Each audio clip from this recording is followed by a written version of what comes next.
প্রিয় দর্শক দেখেন শ্রীরামগোলের পাকা আনারস। আমার এক ভাই উনি কৃষক, আনারস কাটছে, কাটতে এখানে প্রচণ্ড পরিমাণ রৌদ্র। এই রৌদ্রের কারণে দেখেন ওনার শরীরের অবস্থা নাই সম্পূর্ণ, কিন্তু দেখতে দেখা যায় বৃষ্টির পানিতে ভিজা, কিন্তু আসলে বৃষ্টির পানি ভিজা না, আপনার রৌদ্রের তাপে ওনার শরীর লুঙ্গি চুঙ্গি যা আছে ইত্যাদি সব কিছু ভিজা। ভাই তুমি ভালো আছেন? ভাই আনারস কি খাওয়া যাবে ওই জায়গা থেকে? ভাই আনারস কি মিষ্টি? মিষ্টি না হলে টাকা ফিরত। ভাই এইগুলা কত করে যায়?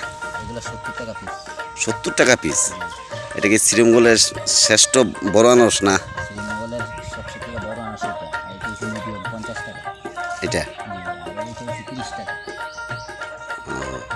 মানুষে যে একটা আনারস বলে জলডুগি আনারস, এটা কি আসলে জলডুগি?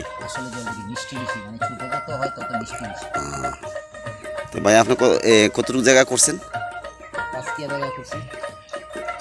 অনুমানিক মনে করেন কত টাকা বিকে আসবে?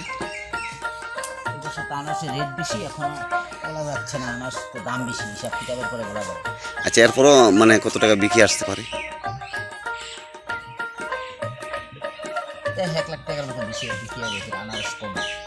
1 লাখ টাকার মতো। আচ্ছা ভাই একটা জিনিস বুঝি, একটা চারা লাগানি পর্যন্ত কত টাকা খরচ হয়? 14 টাকা খরচ হয়। আমি একটা হিসাব করছিলাম, একটা চারা লাগানি পর্যন্ত আপনার 60 টাকা খরচ হয়, মানে লাগানি, মানে চারা কিনার থেকে দইরা লাগানি 60 টাকা হিসাব করছিলাম, মানে শাশুর বাদে খাটনি বাদে। আচ্ছা ভাই আসছেন,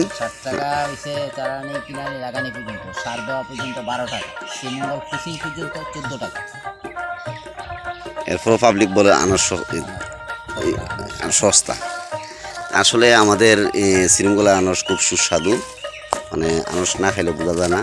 আর আমাদের অনেক ঢাকার বাইরেরা আছে, আপনি শ্রীরামগোল ঘোরার জন্য আসে, তো ঘোরার জন্য আইসা বলে কি ঢাকা নাকি এই আনারস আপনার 10 টাকা 15 টাকা।